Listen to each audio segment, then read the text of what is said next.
Hi, everybody. It's Adele here. And Tiffany. Tiffany, where are you? Oh my goodness. I just lost Tiffany as soon as we went live. Well, hopefully she comes back soon. So anyway, my name is Adele Frizzell. Tiffany Buck should be with us soon. But today I'm going to be talking about snacking. I'm wondering, are you a snacker? And if so, you are not alone. Snacking is, a lot of people snack. In fact, probably about 27% of Americans snack multiple times a day. And we're going to talk about the pros and cons of snacking, how it could be sabotaging your weight loss and health goals, and how to be a smarter snacker if that's something you want to get a grip on. And if you want to ditch the habit entirely, we have some tips for you today in this Facebook Live. So, yeah, Tiffany, are you back? There for a second. I was like, we're live, and I clicked on the wrong X to get the dialogue box out. Yeah. It was like, oh no. All righty. Well, I just did the little blurb about snacking and what we're going to talk about and that kind of thing. So let's get started with we're going to start off talking about who this kind of applies to, right? Mm-hmm. Did you tell them the percentage of people that are snackers? Yeah, about a quarter of Americans snack multiple times a day. And, more than that actually have at least one snack a day. Yeah. And some of the most popular reasons for snacking were hunger, or thirst, or because they just wanted something sweet or salty, or maybe because it was just readily available. So don't feel like you're alone. A lot of people are snackers. So if you are, the whole purpose of this is to kind of help you feel like you're more in control of the snacking, because there's nothing wrong with snacking. There's a time and a place for absolutely everything. We just want to give you guys the tools to help manage snacking based on your goals. Yeah, I think snacking can only really become a problem if you feel it's a problem.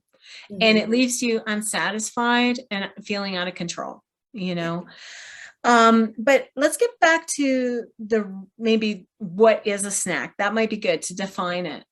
I would say a snack should ideally be a small amount of calories, like maybe 150 to 250 calories. It might be half of a meal at most. It doesn't have to be balanced. Ideally, it would be nutritious, but we all know that some of us snack on potato chips and M&Ms and things like that. It's not very nutritious, but it should be a small amount of calories to kind of tide you over until mealtime in an ideal world.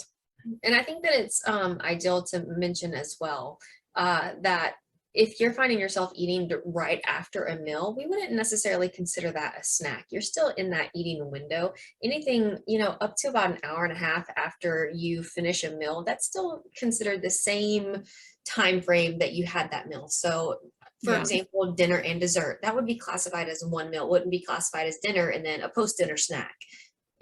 Yeah.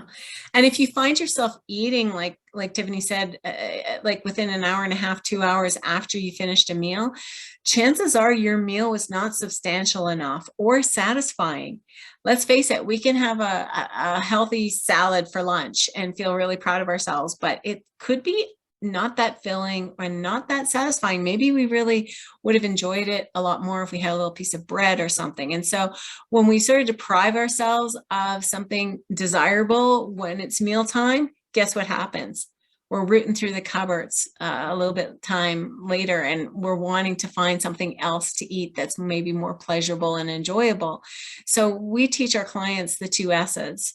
Your meal should be satisfying, meaning you're not hungry again in a couple hours, and they should be satiating, so you're not hungry again in a couple hours, and satisfying, so you're not rooting through the cupboards going, I still want something else. I want something crunchy. I want something sweet, that kind of thing. So when your meals are satisfying and satiating and large enough for you, your snacking should go down automatically. And I think that you actually have a key habit that I saw in real life when I was out visiting you last summer.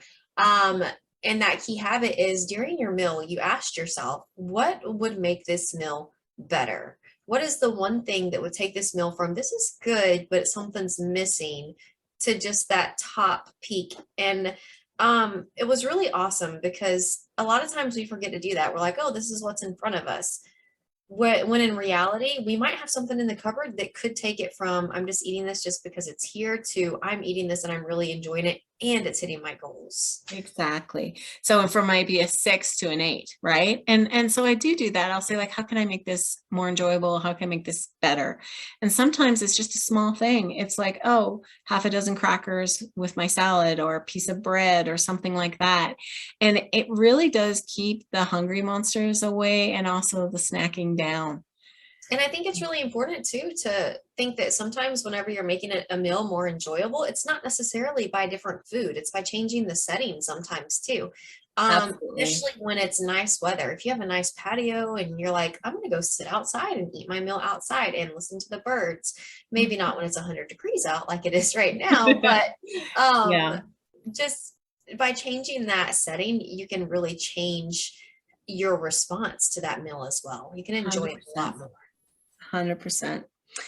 So, why do people snack? Now, I think this is a really important thing. If you know why you snack, can you comment below? I'd love to hear some of the reasons why you think people snack. Mhm. Patty is on the call. She says, I'm here. Hello. Hi, Patty. We love Hi, having you. Patty. Thank you for showing Patty. So, Patty, what are some reasons why you snack? I'm real curious. Just comment below.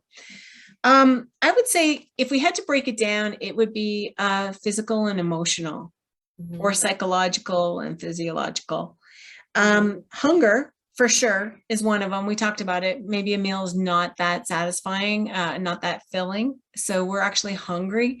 And ideally, like we teach our clients, you want to be able to go about 4 hours between meals where you're not eating anything. That means that you ate enough that you don't feel like a need to eat right away. And if you can go 7 hours before eating, your last meal was probably too large.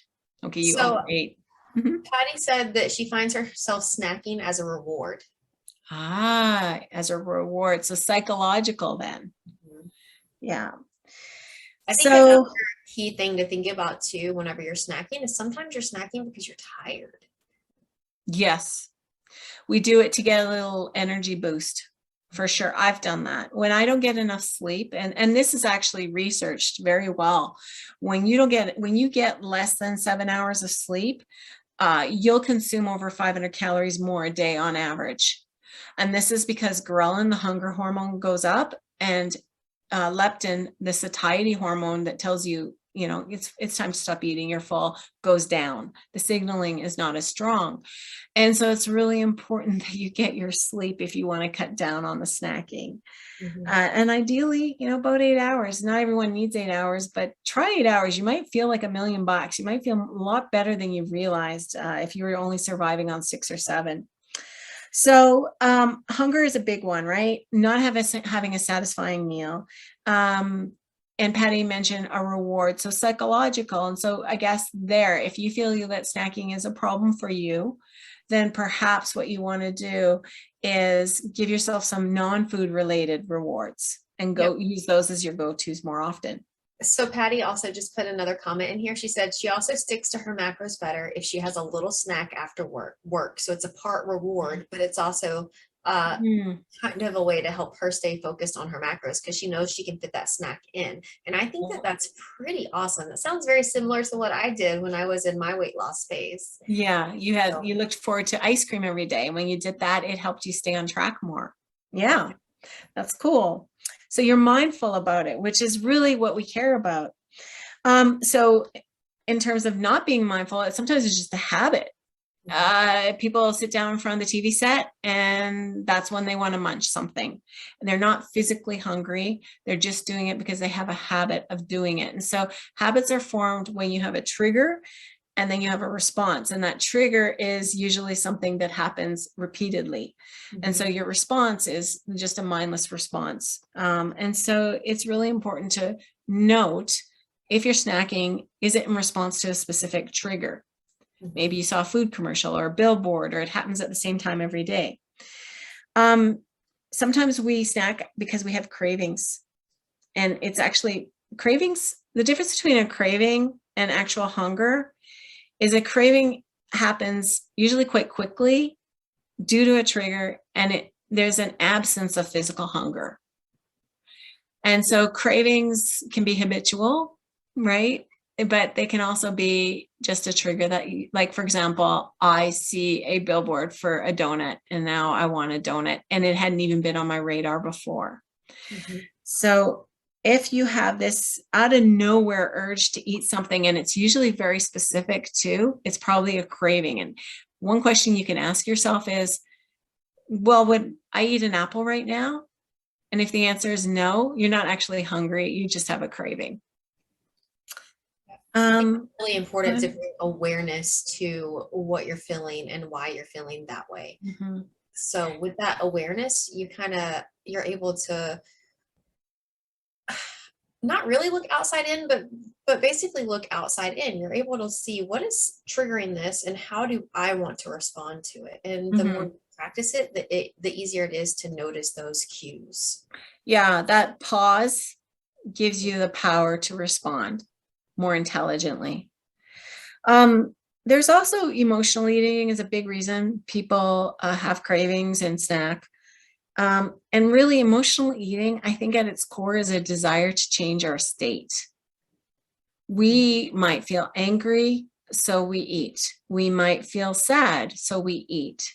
We might feel lonely, so we eat. Sometimes we eat just because we're happy and we want to like increase that level of happiness even more and celebrate, so we eat.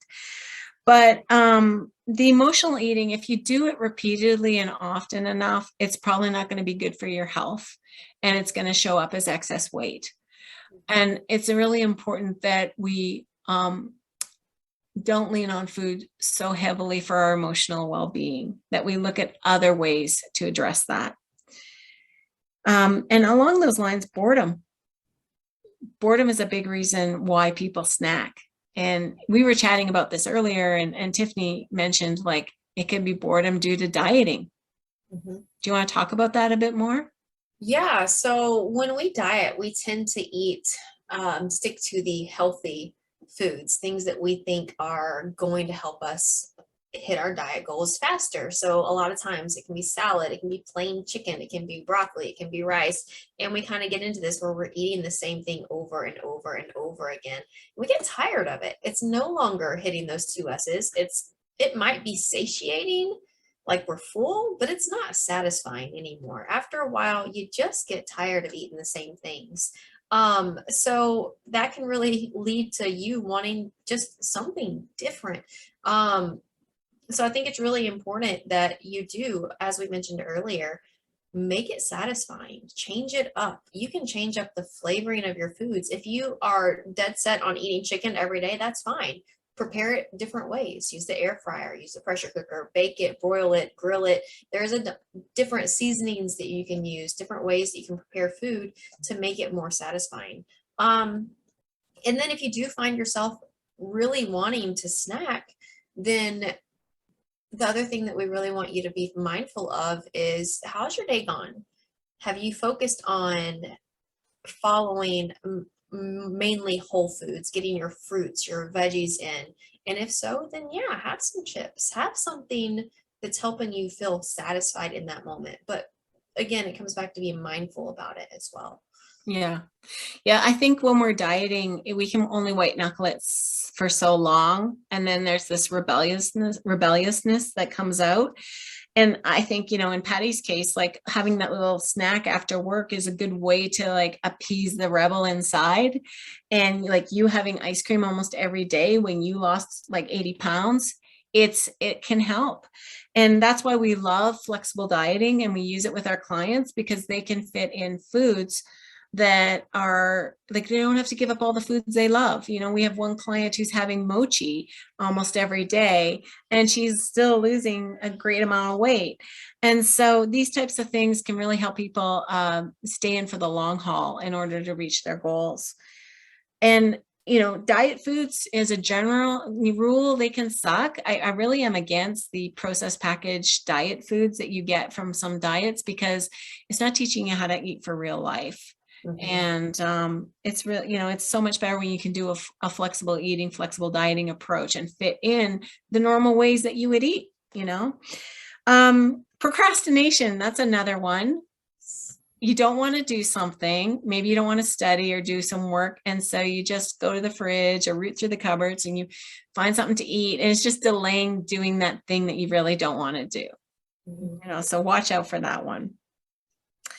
Tiredness. We mentioned tiredness already. Yeah, right at the beginning. That's such a big one for people. I don't think they realize. Yeah. Have we talked about stress yet?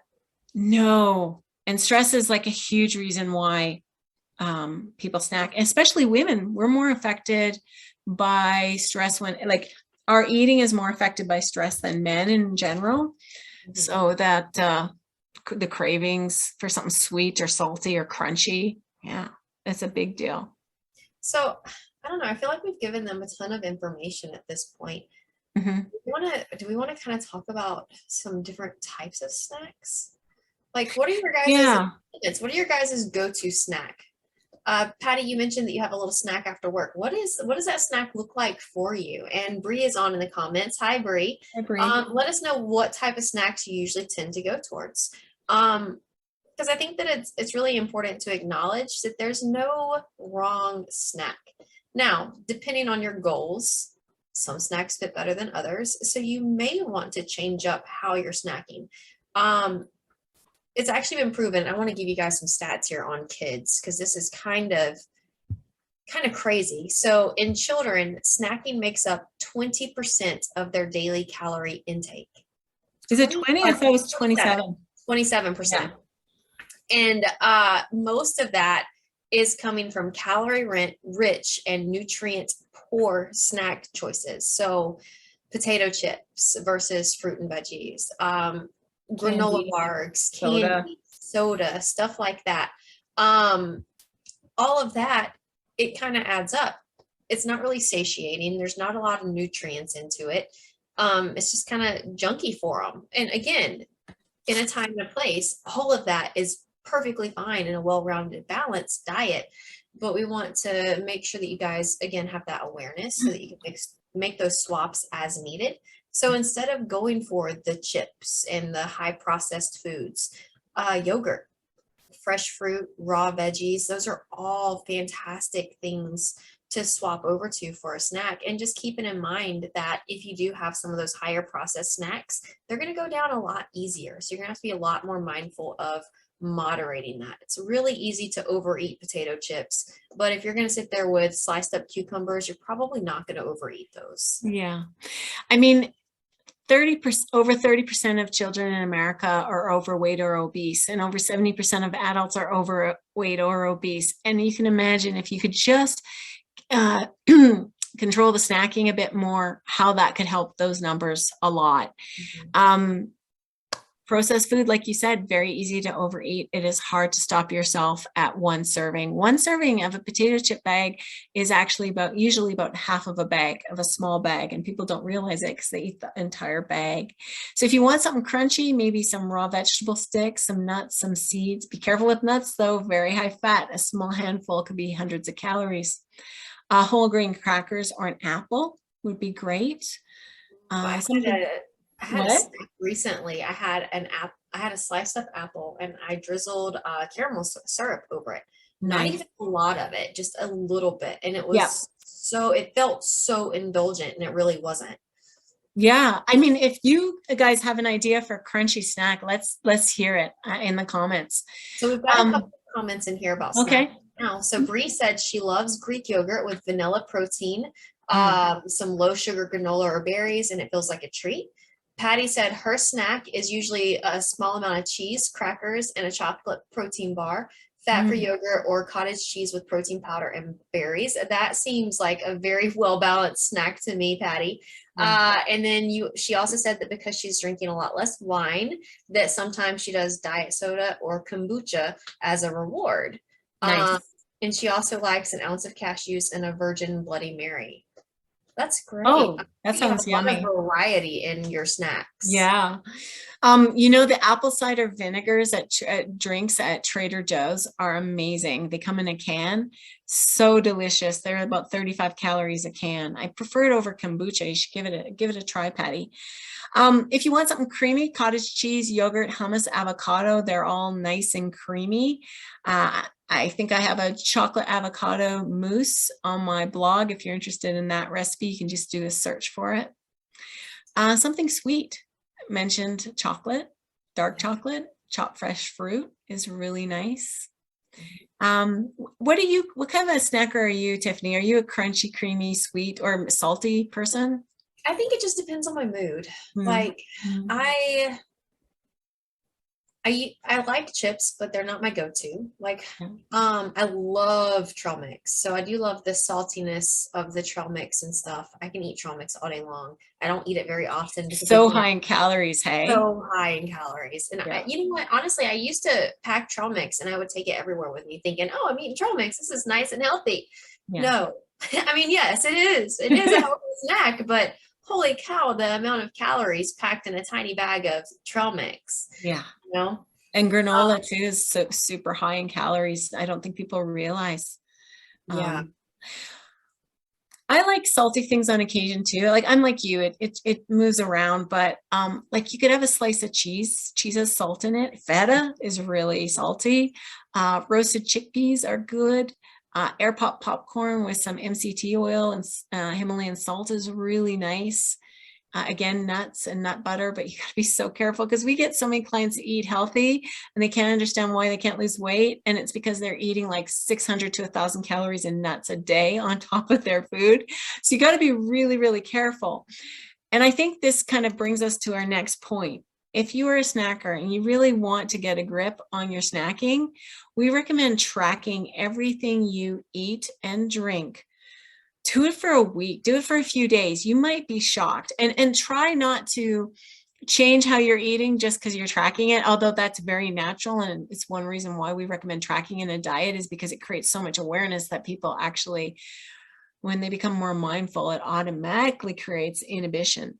But you could write down it on a piece of paper if you want, or you could do it in an app like MyFitnessPal. Now, what are the benefits of using an app versus writing it down on a piece of paper? Can you think of the reasons why we would recommend using an app?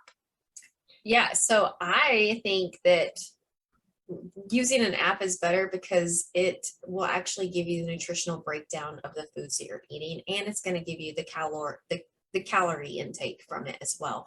When you write it down on paper, you're bringing awareness to it, which is fantastic, but you may not necessarily be able to connect the dots between that awareness and the actual amount of food that you're eating. You'll see it on paper, but you won't understand the caloric impact that it has or the nutritional impact that it has on your day to day. Exactly. Like I had a client whose eyes were open when she started tracking because she said, I would have an acai berry bowl every day as a snack. And I thought it was super healthy and low calorie. But when I tracked it, it was 600 calories extra a day. And she's like, now I understand why I gained weight. Before it was just a mystery to me.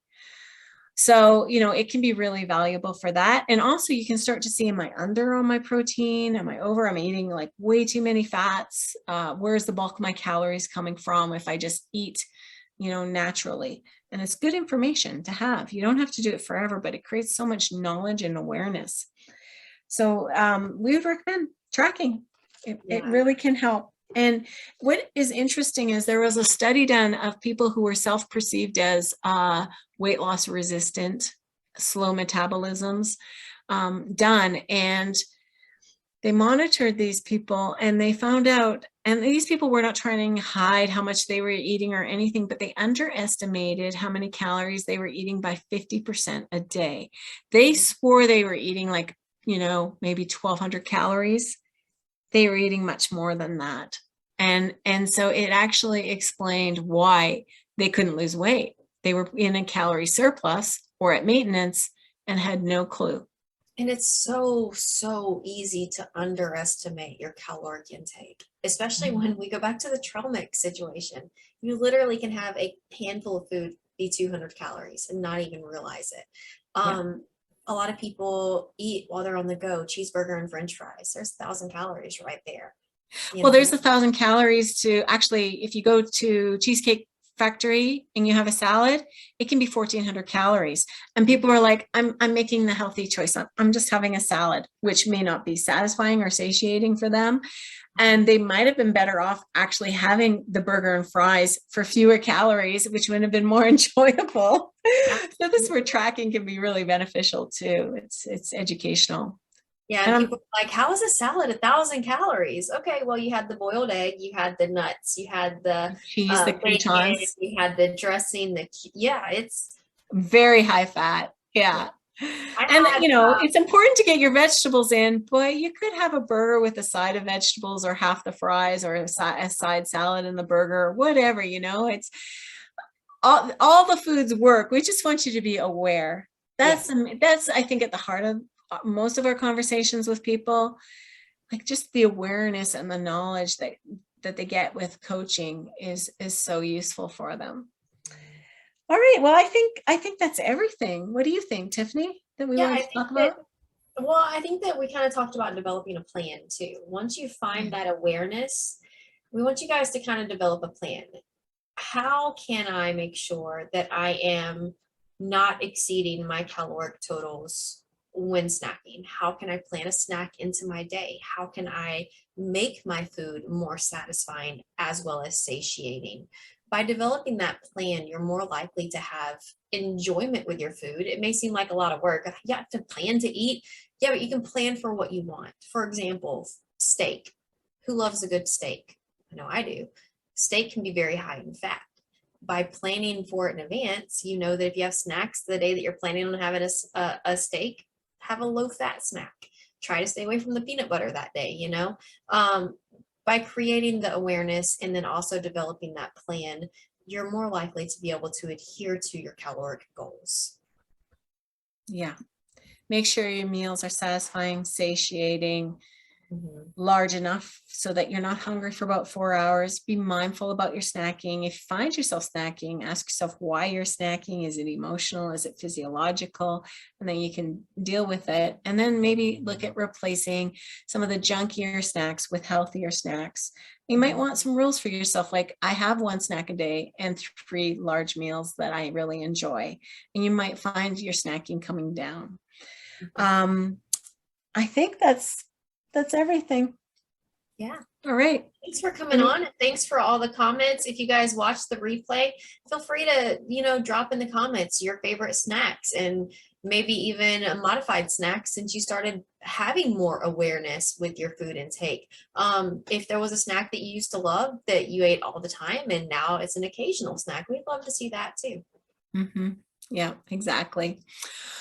All right. Thanks so much, everybody. We will catch you next Thursday for another Facebook Live. If you have a topic you'd like us to cover, let us know in the comments. Okay. Bye-bye. Bye.